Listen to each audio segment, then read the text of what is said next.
Hi everyone, and welcome back to my channel. I am Koala. If you're new here, I am a shamanic practitioner, mainly within the Nordic tradition, and that's why we're here today. But I'm also initiated into Nustakarpa and the Munaki rites within the Kiro medicine. So the Nordic shamanism is my practice. it's my blood, it's my bones, it's my soul, So yeah. And today is gonna be the last video in my series about the 9 realms in the Nordic shamanic practice.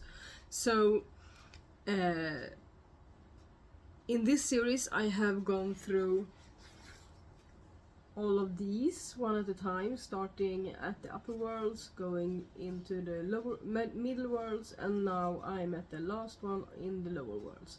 So we are here.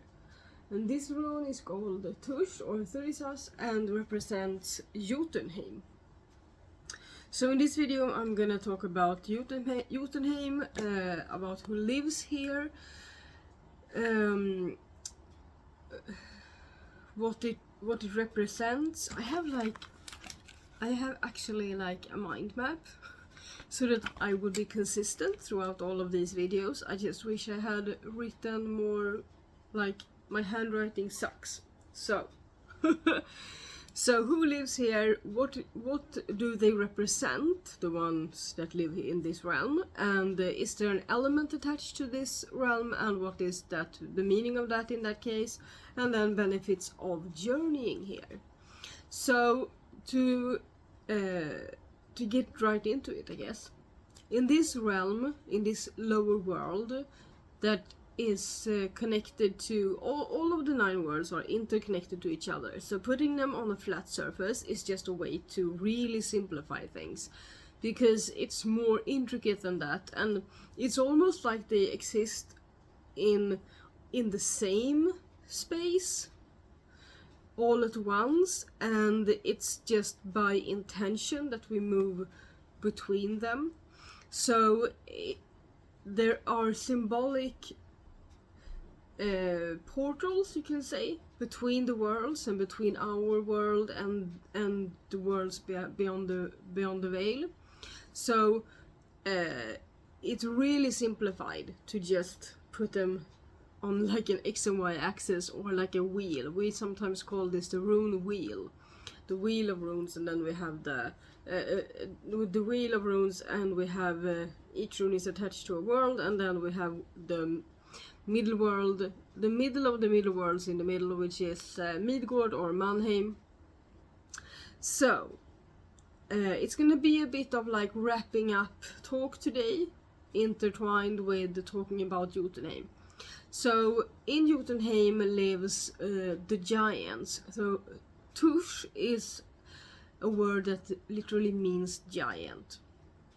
So in this world we have the giants, and I usually like to talk about them in the context of the creation story of the runes, and like the Nordic creation story, and that is that in the beginning there was nothing. There was only a surge of energy, and some people call it the Big Bang. The Big Bang is like the scientific creation story of it, so it's the same thing. So the first rune of the Uthark represents that power, right? And it is almost always depicted by a sacred cow called Audhumbla. So she is the mother of the world. She births the world into being. And in that process of giving birth, she needs a bit of help, right?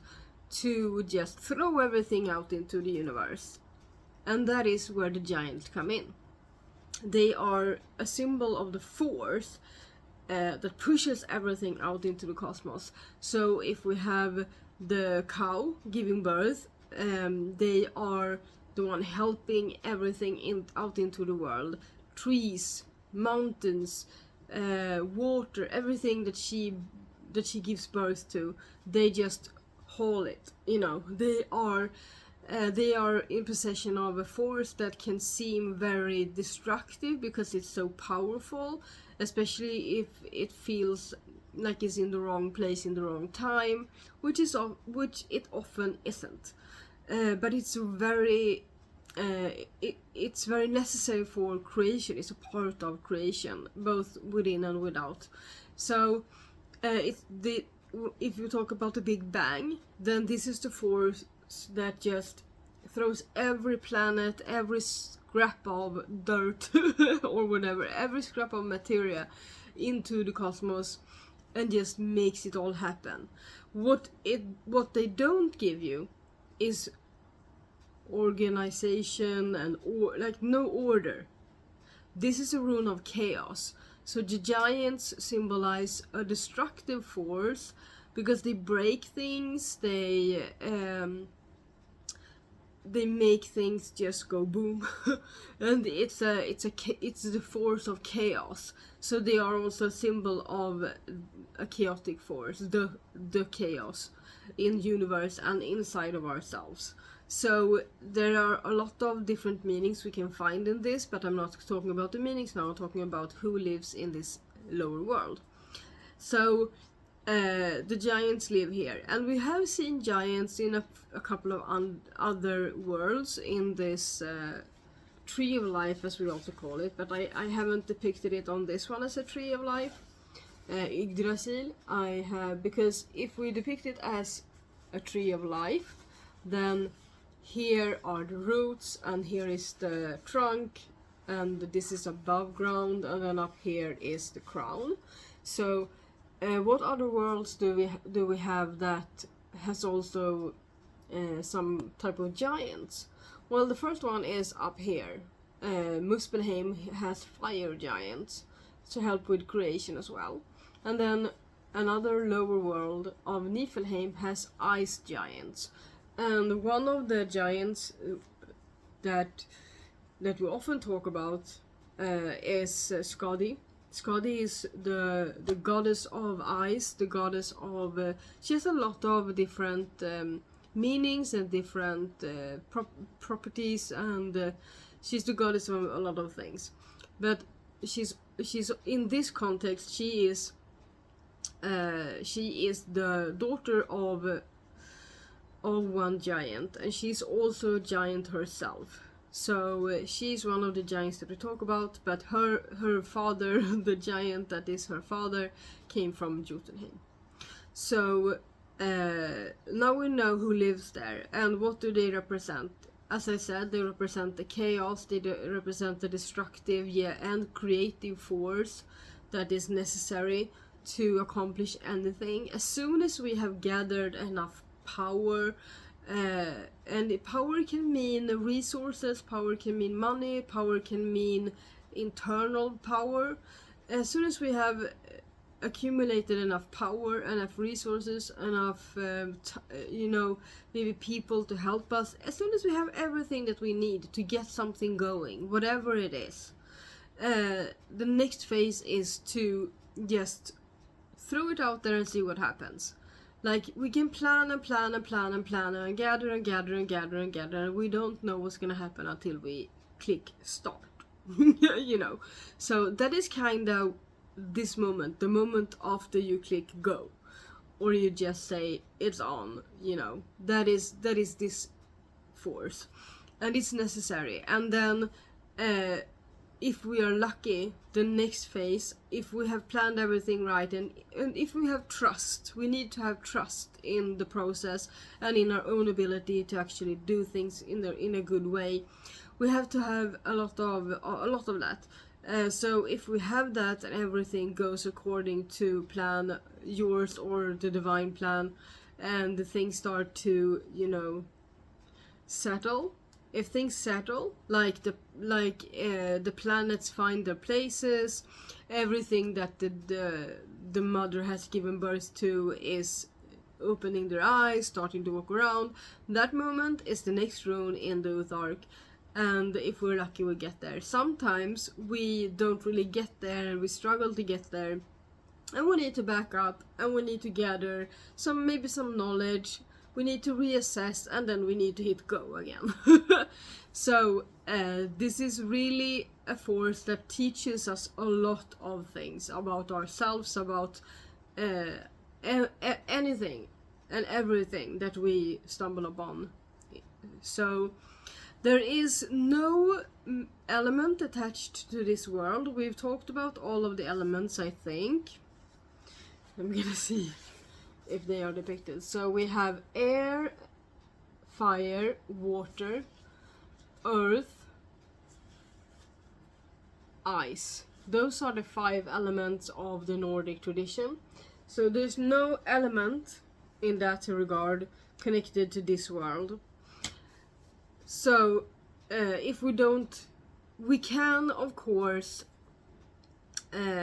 some depending on what the rune says. So I'm probably gonna do videos in the future about the divination and how to, you know, what we can get in different readings and that sort of thing. And there are instances where this rune is connected to the stones, because with the giants, right? The giants push everything out into the universe, and this is a lot of the time it's symbolized by the ice age that we had here in the north, where stones were tumbling beneath the ice, and everything was moved around. And one thing that the giants often come with as a message to us is to be our own inner giant, to be the ones picking up the stones, picking up the pieces, picking up all the resources and placing them where we want them to be. That it doesn't have to be unorganized chaos. It can be organized chaos. So, which is one of my favorite things. I think it was Michael J. Fox that said, better a creative mess than an idle tidiness. And I love that so much, and I think about that also when in terms of chaos, that chaos is only destructive if you do like this and you just wait until it's over. Sometimes that's necessary, and sometimes the destruction is necessary, but sometimes we need to have our eyes open when we do things, and we enter the chaos willingly and intentionally. So that is often a message from the giants and from this rune, that we need to not to take charge, but to accept and to be a part of the chaos rather than shy away from it. So the benefits of traveling here. Now we're going to talk a little bit about a bit of hidden meanings, because as you probably remember by now, this is a lower world, and in the lower worlds we deal with our subconscious mind, so things are hidden from us. So in this particular part of the lower worlds resides what we do to hinder ourselves. So self-sabotage and other types of things that we mess with in order to not move forward.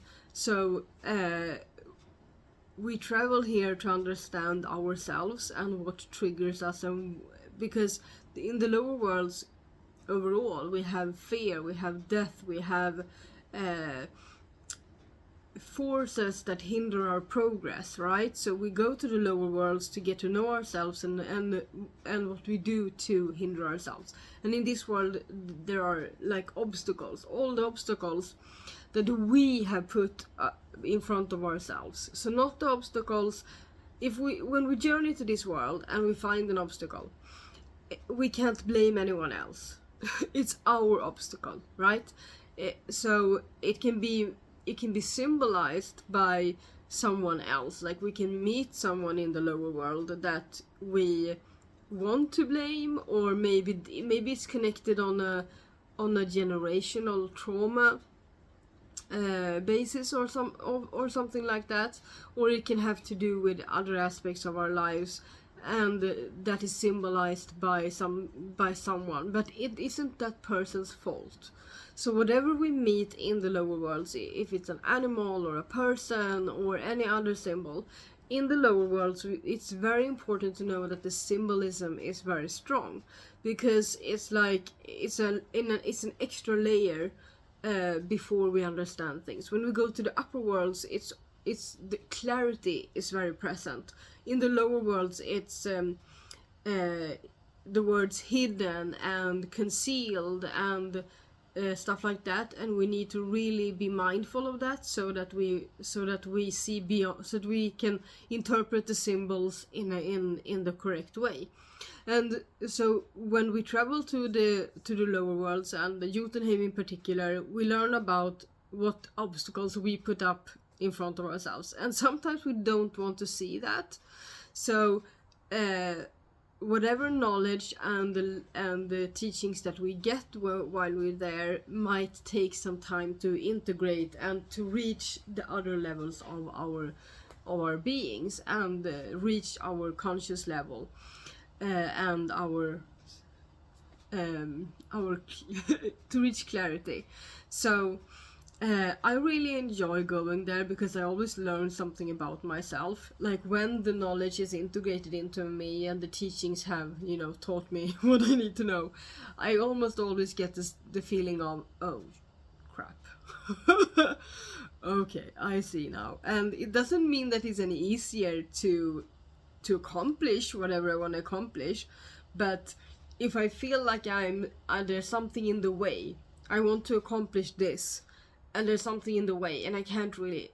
It's literally one of the worlds that contains a lot of blockages that we have put up ourselves to protect ourselves, to for a number of different reasons, that all ends up with us putting obstacles in our own way. So yeah, I hope you have enjoyed learning a bit about the 9 realms. I talked about all of them briefly in the first video in this series, so if you want to you can watch the videos how many times you want to. I have tried to keep them rather short, instead of making like a really long one about all of them, all of the 9 realms. So this is the 10th and last video, and next week we will talk about something completely different, something new, and I will see you then. Vandra i skönhet, as we say in Swedish, walk in beauty, and tjingeling!